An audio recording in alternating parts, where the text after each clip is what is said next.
Hello and welcome to the Table by Two podcast. This is the weekend Warhammer wrap-up, episode 6, where I go through the 4-1 and 5-0 results from the weekend and pick out a few lists to talk about in a little more detail. Let's get started. So here we've got the results. Up top, Sylvaneth. The best army in the game, arguably right now. 9 total results, 2 5-0, 7 4-1s.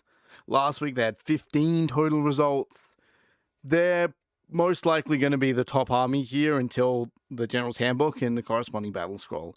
And even then, I don't know if there's going to be how they're going to nerf Sylvaneth, because they are incredibly oppressive. They're very, very strong. Just like all the current battle tomes, but Sylvaneth almost feels a cut above the rest. Which is, yeah, not fun. But they are really good, and if you're a Sylvaneth player, you should be happy right now. Below them is Daughters of Cain. Really strong army. We've talked about them a whole bunch. New book, incredibly high damage. We'll get onto them later. Lumineth Realm Lords is another one. Just, they have every single debuff in the game at their disposal at any point, basically. So they do require a lot of skill to pilot, and overall their war scrolls maybe aren't the strongest, but they have a lot of really good tools. Below them is Ironjaws. When the previous battle scroll came out, I said that Ironjaws were going to be really strong going forward. I proclaimed Orc Summer. Maybe it hasn't been Orc Summer, but I do think that Ironjaws is really good. They're just a solid army with the points to boot. I think that they were like units like Brutes and Ard Boys and some of these things were always good, but have now reached the points in which you can run enough of them to keep up. Below is Nurgle. Nurgle is not an army that is surprising to see here. We'll talk about them later. They're really tanky. They have a lot of good tools. I've talked a lot about Nurgle, but here they are again. Slaves to Darkness having a bit of a mini resurgence right now. I've been seeing a lot of Slaves to Darkness results. Either players have just decided they want to play them again, they've found new cool tools, maybe a Rise in Dark Oath. Yeah, Slaves to Darkness have just popped up a bit. Ossiarch Bone Reapers are an army that people are still figuring out. And while maybe not the strongest of the bunch of these new current books, are still very good and have seen some strong results here. Next you have Tzeentch, another new book, a lot of very good tools. They have incredible delivery methods for their units. They have got the Masked by Illusion stuff that can keep the units safe and get them into interesting spots. They have tons of recursion. They have good spellcasting. A lot of things going for Tzeentch. Next to Skaven, we've talked a lot about Skaven recently. I think they're an army that I like, or I think are fun, and I like to see when Skaven players do well, at least when they're not running shooting lists, because personal things. But yeah, Skaven still having a bit of success. We'll see what happens, whether Scourge of Garan will stay around, whether it's going, how that's going to affect Skaven, because they're one of the armies that really love Scourge of Garan more than almost anyone. And if that goes or doesn't stick around, then Skaven might struggle. But overall, still okay for Skaven. Cities is having this one last gasp before their new battle tome hits tables, and that's really it. I've got nothing to say about Cities. New battle tomes are around the corner. We'll see how that affects the meta. It seems very strong, but we'll wait and see. Stormcast, my boys, still doing very well. They're just a lot of fun to play. I don't know what to tell you. They're a lot of fun to play. Hedonites of Slaanesh, Battle Tome just got announced, so we'll see how that changes things. I think that I hope they get a really cool and fun Battle Tome, because I think the index is a little boring, but still being able to put up some results. Cruel Boys, it's the same thing as ever. Cruel Boys lists have been the same for over a year now, almost a year now. So if you enjoy playing that list, then you can still have success with it. But I can see why some Cruel Boys players might get bored of that one list. Then you got Flesh Eater Courts. They're still really strong, but I think that the Terrorgeist list is maybe gotten boring or is slightly less strong than it used to be. Maybe people aren't wanting to run Crypt Guard or Crypt Horrors or whatever, or this is just an off week for Flesh Eater Courts and they'll jump back. And then finally Ogres, which is another army that's very strong, and this might just be a little bit of an off week. not as many people playing these armies or whatever, but still good results for both those players. So let's move on to some lists, shall we? First is the power picks. These are my meta-defining lists. The lists that I think are really powerful that you should look out for. And firstly, we've got Hakan here with a Daughters of Cain Coven of Blood list. I was at this tournament, Split Personality. I did not face Hakan, my friend did. Coming later this week or early next week, you'll see a recap podcast where me and my friends, the other members of the Table by Two team, go over our tournaments and how we went and our recaps or whatever. But this is one of the lists. It's the Daughters of Cain list in the Coven of Blood battle formation. It's got the Law of Shadows and the Prayers of the Cainite Cult. It's got the Manifestations of Cain. It's running Restless Energy and Intercept on cover. It's got Morathi and the Shadow Queen. It's got 2 reinforced units of Blood Sisters, a unit of Kenai Life Takers, Crethusa, some Sisters of Slaughter, some Shadow Stalkers, and a Slaughter Queen with a Witch Brew and Shadow Blooded. Daughters of Cain are a very strong army right now. I've said that a million times. They do a ton of damage. They have a lot of techie tools. Morathi is really insane as a war scroll and takes a lot of thought to play around. Due to the recent FAQ, which is how, based on the world's FAQ that a lot of people have been playing for a while, but now it sort of settles it in stone, Morathi is able to do multiple core abilities in a phase. So you can fight and then move with Morathi, or you can move Morathi multiple times. The only thing you can't do is fight after moving, but there's a lot of really strong stuff you can do with the combination of Morathi and the Blood Rites and how that triggers the Shadow Queen's abilities. Morathi's abilities that trigger onto the Shadow Queen. Blood Sisters are a really strong hammer. They do a lot of damage. They really love the prayers, Blood Sisters, especially the +1 attack prayer, Dance of Doom, that gives +1 attack, and if it's a chanting rolls of 10+, you get fight twice. Blood Sisters love that a lot more than elves do, but elves do really enjoy that. Life Takers are a great scoring unit. They also have an ability that when they fight, they get to move after they fight, which means they can be a very hard unit to catch, because if your opponent has to fight them first, otherwise they're going to be gone. And if your opponent is then trying to deal with a unit like Morathi or like a unit of Blood Sisters or whatever, you can't afford to let them fight first, because they're going to die. Like, they will probably wipe your unit or do a lot of damage that you don't want to happen. So then you got to fight them first, and the Life Takers might get their chance to fight and get out of there. They're very strong.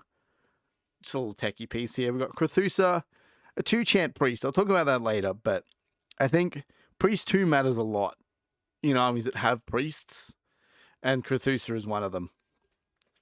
The Sisters of Slaughter is just a tanky little screener unit. Shadow Stalkers for teleporting and scoring. The Slaughter Queen, which has their ability to give out blessings before you've scored them, before you've completed Blood Rites to unlock the blessings and such, so you can get +1 a wound earlier in the game.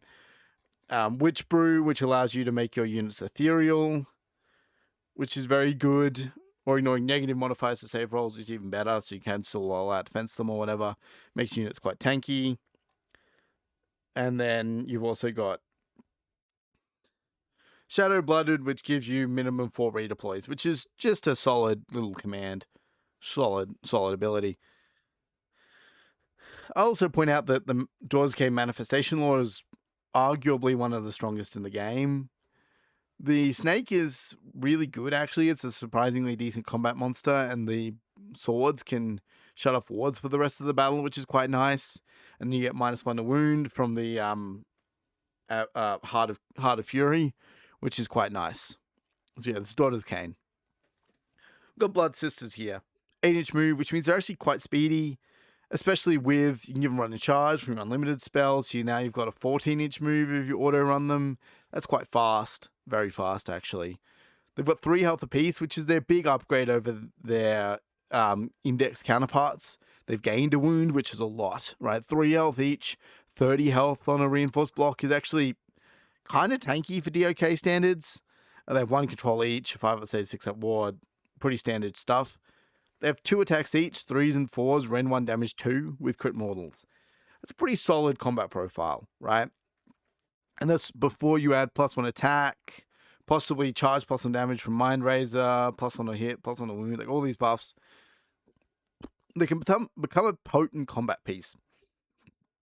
And while they don't do as much damage maximum as a unit like Witch Elves or Blood Hags, their damage is much more consistent. So even unbuffed, Blood Sisters are still pretty scary in comparison to some of DOK's other offerings. And then finally here you've got the Crystal Touch ability, which allows you to possibly strike last infantry or cavalry units, which is nice, right? Strike last for an army that cares about combat is very good.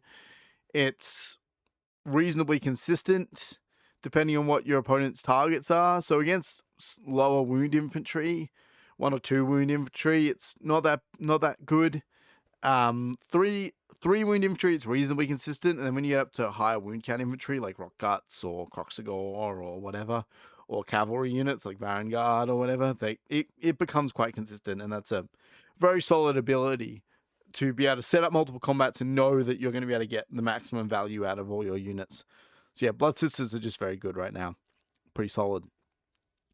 And then I'll go to Crethusa here. Most of this, yeah. So you've got 12-inch move, 6 health. The combat profile doesn't really matter.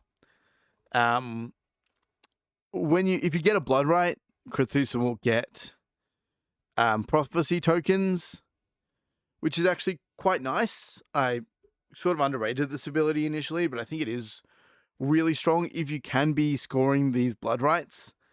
That I think getting to 3 Blood Rights and subsequently three prophecy tokens is very strong, because one of the worst things about a 2-chant priest, which I'll get onto why 2-chant priests are really good, is rolling ones, right? Obviously rolling ones on chanting rolls suck, and being able to reroll them is really good. What makes 2-chant priests so much more valuable than 2-class wizards is the fact that prayers are built around the ritual point system and around getting enhanced effects, but even their base effects, it tends to be on average like equal or maybe harder to get some prayers off than it would be than if that ability was attached to a spell, right? Basically just saying that like the +1 attack prayer in DOK goes off on a 4. And on a 1-chant priest, in a single turn, you've just got to hope that you roll a 4-up. So you have a 50% chance of getting it. But with a level 2 priest, you've got to roll 2 2-ups, which is much more consistent. So you're more often able to get off the prayers that you want. And being able to reroll the 1s means that often you will roll that. You might either roll your sacred rites to bank up some prayer points, and then you'll go for the prayer, and then you roll a 1, and then the prayer won't go off. Or you go to bank prayer points and you roll a 1, and then that won't happen. Or very often with a priest, I know from playing Stormcast, that all you need is as long as I don't roll a 1, I get this prayer off, right? If Crethusa has 4 ritual points, then all you need is not a 1, and then you've got +1 attack. And so being able to re-roll your 1s is quite strong. And then the Omen of Doom prayer here is fine. It's got some strong prayer, the mode that allows you to give infantry units a normal move is quite good. Any sort of out of phase movement is very good, and that's quite strong. The one that shuts off crits is very good as well. The -1 prowl level is just okay. But Crethusa being a 2-chant priest, only 220 points, is pretty good. And then it was also reasonably fast, which means that if you need a unit to go do objective gravity stuff later, then they can do that. I think Crethusa is quite strong, and we'll see a lot of her going forward. Yeah. Just good. Daughter's Gain, very good. Crethusa's a pretty cool unit. Especially in snake builds, I think, because the snakes need the +1 attack prayer more than elves do, I'd argue. Because +1 attack on damage 2, possibly damage 3 attacks if you have Mind Razor off, is quite strong in comparison to some other builds, maybe. So yeah, that's Crethusa. Next, we've got Jeremy running a Sylvaneth list. This is also from Split Personality. I personally faced this opponent in round 3 we were playing this on the Battle Plan Life Roots. It's a Sylvaneth list with War Over the Burgeoning. I was running Stormcast, by the way. I'll go through my list in a future video. He's got the Lord of the Deepwood, the Prayer Law. He's running the Sylvaneth Manifestation Law. He's got Alariel, 3 units of Dryads, and a unit of Spite Revenants. Drycha Hammerdreth, reinforced Kernoth Hunters of Great Size, reinforced Tree Revenants, and a Warsong Revenant with a Seed of Rebirth, and Realm Root Guide. Sylvaneth are just very, very, very strong right now. They're incredibly tanky. They have movement tricks. Or they have a lot of healing. They have great damage. The Strike First command ability is so, so, so strong. It gives them an ability that almost no other army has to control combats like that. It's so hard to engage them on equal footing because you just have to be charging in with multiple units. And some armies just really can't do that. My Stormcast list really struggled. There might have been a way for me to play that game better, but it would have involved playing my list completely differently to the way I approached every other matchup. And I just didn't think of that before the game happened. But, like, they're just very strong. Alariel is one of the best heroes in the game. I've talked about it previously. Incredible combat monster. Very tanky. If you don't kill them in one shot, you're not killing them. They have the Seasons of War ability, which increases, like, just makes your battle traits better and your overall traits better. Just a lot of stuff that's very, very good. Comes back, like, recurs itself. Very strong. Dryads are quite tanky, like surprisingly tanky. They might want to hit and wound when they're in the overgrowth. And for 90 points, they're exactly what you want a unit like that to do. Spite Revenants can teleport. Drycha, teleporting out of terrain was especially hard on Life Roots when you're trying to control terrain features, but generally Drycha is just very, very strong. Kernoth Hunters with Size play really nicely into the Strike First ability. Tree Revenants just kind of cool and solid. And also Revenants are priests to channel your incredible prayers. They're just a very strong army. We see it from the results. Yeah, the Creeping Overgrowth is so easy to expand and very hard for your opponent to deny in any meaningful way that doesn't involve shooting themselves in the foot. Because, like, you could try and deny it, but the problem is the Sylvaneth player doesn't have to do anything to get the Overgrowth out. Not anything that involves any units they've spent points on. So you using your army to try and deny it just means you're playing with one hand tied behind your back. It's a very strong army. And I'll go through. The one thing I want to talk about here is War Over the Burgeoning. So this is one of the Scourge of Garan battle formations. Originally, it did a different ability, but when the Battle Tome came out, that ability, which was originally sort of recurring models or healing, extra healing, got rolled into Sylvaneth's battle traits. And so both War Over the Burgeoning and the other battle formation that existed got reworked because they both didn't function within the way the new Sylvaneth book functioned. So War Over the Burgeoning became this ability, which is an end of your turn ability, once per turn army. It's called Walk the Hidden Paths, which I think is weird because that was a previous ability, and this works more like another ability I used to have, but whatever, I'm not going to harp on about that. That doesn't really matter, but I think it's funny. But effectively, you get to pick a Sylvaneth unit wholly within 12 inches of a wildwood to be the target, and you get to remove them from the battlefield and set them up again wholly within 12 inches of another wildwood, and more than 9 from all enemies. It's effectively Strike and Fade. Like, that was the old ability. It's an ability that both Belthanos and Spite Rider Lancers have on their War Scrolls, but now you get it attached to a battle formation that you can do on any unit in your army. It's just very strong, right? It means that with your increased ability to set up trees, so instead of in the index, having to cast a spell to set up a tree, now you just get to do it. You can put it anywhere you want, exactly where you need it. So you can then send in your Alariel or Drycha or whatever, and then they kill a thing, they get out of there. Your opponent has had no chance to deal any amount of damage or to get any sort of clap back. It's the same sort of things that Stormcast does with the Beacon of Azir and their priests, or Tzeentch can do with their Master by Illusion stuff. Being able to get your units to do damage, but then not be there during your opponent's turn is very strong. It means your opponent doesn't have any opportunity to get any sort of recourse. It's just a very strong ability. It gives Sylvaneth more movement tech, and yeah, I don't know. It was very strong, and I don't know if it needed to be changed to something that's strong, but we'll wait and see. Maybe Scourging Around will rotate. I'm not sure. Moving on to my picks. These are, so these are the lists that I wanted to talk about because I think they're fun and cool or whatever. This is an Ironjawz list in the Ironjawz Brawl battle formation. It's got the lore, it's running the Lore of the Weird. It's got the War Beats as a prayer lore, and running the Manifestations of Gork and Morka. It's got Kragnos, some Scourging Around Weird Brute Wreckers, a War Chanter with Reinforced Brutes, a Weird Elf Shaman with Reinforced Brutes, and a Tusk Boss and a Morgrunted Gouger. Brutes are just an incredibly solid unit. They do pretty great damage, especially if you give them +1 attack. Oh, sorry, not +1 attack. +1 damage from the Weird Knob Shaman, or crit 2 hits from the. Oh, sorry. +1 damage is the prayer that comes from the Weird Knob Shaman, or crit 2 hits from the.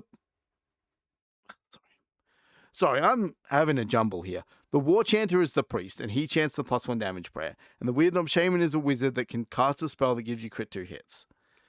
Yes. They can also get +1 attack from the Wa, which all their heroes can call, or the Ironjawz Brawl battle formation if they roll an unmodified 8+ to charge, which becomes quite easy when you have Kragnos in the list. It's just none that hits really hard. You walk up the board, you hit them really hard. You've got a couple monsters that move around and also hit really hard. Scourging Around Weird Brute Wreckers can give out +1 to hit. Brutes can also shut off objective control for units with 2 or less wounds, which is also quite strong while they're in combat with them. It walks out the board and hits really hard. Coupled with the fact that Brutes are actually quite tanky, being 30 wounds on a 3-up save, right? So yeah, here's Kragnos. Sorry if it's a little small, the font size. But he's a 10-inch move, 18 health on a 4-up save with a 5-up ward, so he's reasonably tanky. He does pretty good damage. The ability you really got to look at here is the End of Empires ability, which gives you a 3d6 charge while you're wholly within 12. This is great, right? Your entire army that wants to get into combat gets the 3d6 charge, which is just really good. He does a bunch of mortal damage, especially to monsters. He can just one-shot some monsters if he rolls good on the charge. He has a spell ignore, which is also quite good. If your opponent has damage spells or strike last spells or whatever, you can just ignore them, which is really strong. Spell ignores are always great. As someone with a Stormcast army, the Ruination Chamber ability, it's quite good. So yeah, Kragnos just makes destruction armies better. I'm not a big fan of him. I think if I'm going to run Ironjawz, I want to be running Orcs because I think Orcs are cool. But if you like Kragnos and you want to run him, he's very good. And yeah, but it's just good. He's a good unit. 3-6 charges are good. He does good damage. That's really it. Ironjawz are in a pretty good spot right now. And Kragnos helps for that. With 3-6 charges, giving you +1 attack from Ironjawz Brawl. He can call the Wa. It's just very good. He can also benefit from the Ironjawz Brawl / the Wa, so he could get extra attacks. So you could be at like +2 attacks on his damage 4 weapon or whatever. It's very strong. Kragnos is very good. Ironjawz are in a decent spot right now. Moving on, we've got a Mannequin of Nurgle list. It's obviously running the Taliban of Nurgle battle formation because nobody runs anything else. It's got the Lore of Malignance, the Benedictions of Sickness. He's running Aetherwrought Machineries as his battle formation. You've then got Rodigus, Reinforced Nurglings, some Plague Drones, Puskor Blight Lords, and Sloven Knights. Morbedex Twiceborn with the Lord of Blights with the Unctuous Preacher and the Witherstave. Reinforced Nurglings and Reinforced Putrid Blight Kings. Rodigus is obviously very strong. His no healing spell is very good. It shuts off your opponent's primary method of getting rid of disease, which is very good, while also being just a decent caster, because Nurgle has a very good spell lore. Nurglings are a fun little unit. I'll get into them later and how they combo with Morbedex Twiceborn. You've then got sort of 3 fast units here in the Plague Drones, the Blight Lords, and the Sloven Knights. Plague Drones and Blight Lords are just kind of fast units that can go get objectives for you and can be reasonably tanky. Sloven Knights can follow around either the Blight Kings or Morbedex for Strike Last, which is quite good.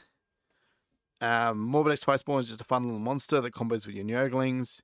You've got the Lord of Blights, which allows you to give Ethereal to your Putrid Blight Kings to make them pretty tanky. I know a lot of players initially read the Blight King War Scroll and thought they were absolute garbage. I always thought they were pretty good, and that's mainly because I think they're at a points value in which they are efficient enough, in which it's just about the wounds. Like, their ability doesn't really matter, but I think they're efficient enough wounds, and if you make them ethereal, they're actually pretty okay. Yeah, ignore negative modifiers to save rolls. It's just pretty good. Means they're on a 5-up ethereal save. They can become a 4-up ethereal if you all out defense them. Then they can have a 5-up ward. They don't do great damage, but they can do a bit of damage. They're just pretty solid. Nurgle is very good. There's a lot of lists that can do pretty well. They're just really tanky. They're tanky. They disease you. This list can sort of move around the board okay. It's pretty fun. Then you got Morbidex here. I'm just looking at his abilities, his attack profile, and movement characteristics don't really matter. So first he can heal X, where X is half the number of damage points. That just makes him very hard to kill. If he's just healing like half of the damage you do to him every turn, that's nuts. But then also you can pick 2 Nurglings units wholly within 12 inches, and on a 2+, they get to move a number of inches equal to the roll, or if they're in combat, they get to make a pile in. So you just get a bit of out of phase move with your Nurglings. And then also, while they're wholly within 12, they ignore the first damage point that will be allocated to them each turn, or each phase, sorry. And they also get to ignore the effects of the beast ability. So now your Nurglings, instead of being maximum control score 1, can be whatever control score they are. So there'll be 6 control for your reinforced block of Nurglings, which I think is pretty fun. Yeah, that's it. He makes Nurglings a little better, and I think Nurglings are a funny unit, which I'll talk about now. They have a 4-inch move, 4 health, 1 control, 6-up save, 5-up ward. They're actually, like, surprisingly tanky.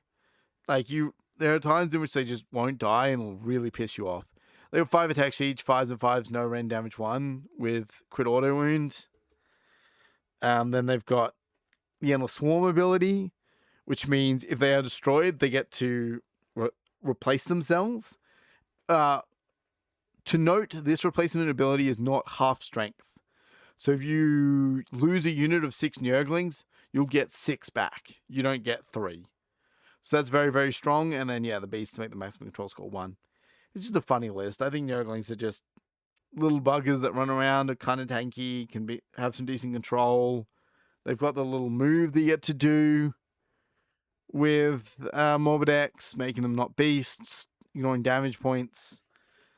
I don't know, maybe this list is just a really lucky result from a good player, but I don't know. I think Morbidex and Nurglings and all that are pretty cool. And this is a fun list, and congrats to this player. And that's the episode for the week. Thanks for watching. We've got the tournament recap episode coming soon, where me and my friends who all went down to Split Personality together will go on and recap how we did and our lists and things we might change or things we might do differently. But tune in next week for the next episode of the wrap up. Send me any other ideas you want me to talk about, and thanks.